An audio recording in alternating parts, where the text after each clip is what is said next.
अयोध्या में 22 जनवरी को रामलला की प्राण प्रतिष्ठा समारोह से पहले आम आदमी पार्टी ने दिल्ली में बड़ी घोषणा की है। पार्टी ने दिल्ली के सभी विधानसभा क्षेत्रों में सुंदरकांड पाठ का निर्णय लिया है। वहीं आम आदमी पार्टी के सुंदरकांड पाठ को लेकर ऑल इंडिया मजलिस-ए-इत्तेहादुल मुस्लिमीन के चीफ असदुद्दीन ओवैसी ने आलोचना की है। उन्होंने दिल्ली के मुख्यमंत्री और आप संयोजक अरविंद केजरीवाल पर निशाना साधते हुए कहा कि आप और बीजेपी में क्या फर्क रह गया है, आप भी बीजेपी की राह पर चल रही है।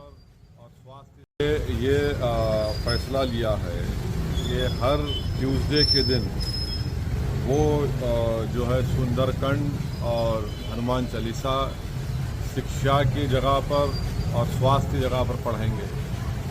आखिर आप में बीजेपी में क्या फ़र्क है? आप तो बीजेपी आरएसएस के डंडे पे चल रहे हैं। कोई कहता है कि सरयू नदी को जाऊंगा, कोई कहता है कि राष्ट्रपति को कि आप नासिक आ जाइए, और यहाँ पर दिल्ली में ये लोग कह रहे हैं कि हम लोग सूरजकांड और हनुमान चालीसा पढ़ाएंगे। तो इनमें और बीजेपी में आरएसएस में कोई फ़र्क नहीं रहा है। आप उन्हीं की आइडियोलॉजी पे चल रहे हैं। आप कैसे मोदी को हराएंगे फिर?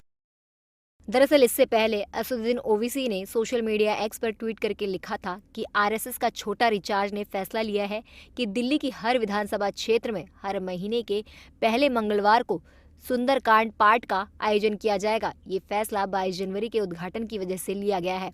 वहीं असदुद्दीन ओवैसी के आरएसएस का छोटा रिचार्ज पर दिल्ली के स्वास्थ्य मंत्री सौरभ भारद्वाज ने कहा, मुझे नहीं लगता कि मुझे उन्हें जवाब देना चाहिए। मैं भगवान हनुमान से प्रार्थना करूंगा कि वे भी उन्हें आशीर्वाद दे।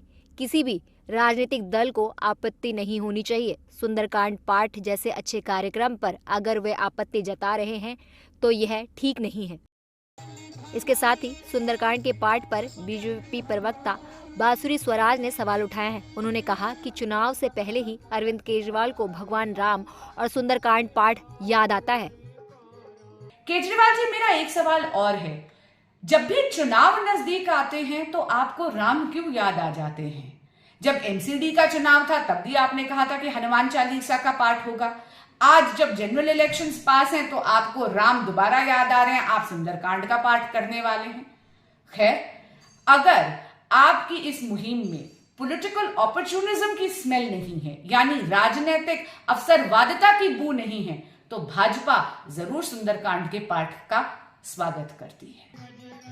दरअसल आपकी तरफ से कहा गया है कि दिल्ली के सभी विधानसभा क्षेत्रों में सुंदरकांड पाठ का आयोजन किया जाएगा, जिसका उद्देश्य दिल्ली के लोगों के जीवन में सुख, शांति और समृद्धि लाना है। साथ ही यह भी बताया गया है विधानसभा स्तर पर होने वाले सुंदरकांड पाठ कार्यक्रम के अलावा अब हर महीने के पहले मंगलवार को विधानसभा एरिया, वार्ड और मंडल स्तर पर भी सुंदरकांड और हनुमान चालीसा पाठ के कार्यक्रम आयोजित किए जाएंगे। वहीं इन कार्यक्रमों में आपके सभी बड़े नेता शामिल होंगे। मुख्यमंत्री अरविंद केजरीवाल भी रोहिणी में अपनी पत्नी के साथ शामिल होंगे। So watching the video, if you like it, please press the like button, share your views in the comment section, and please subscribe to India News TV for more such updates.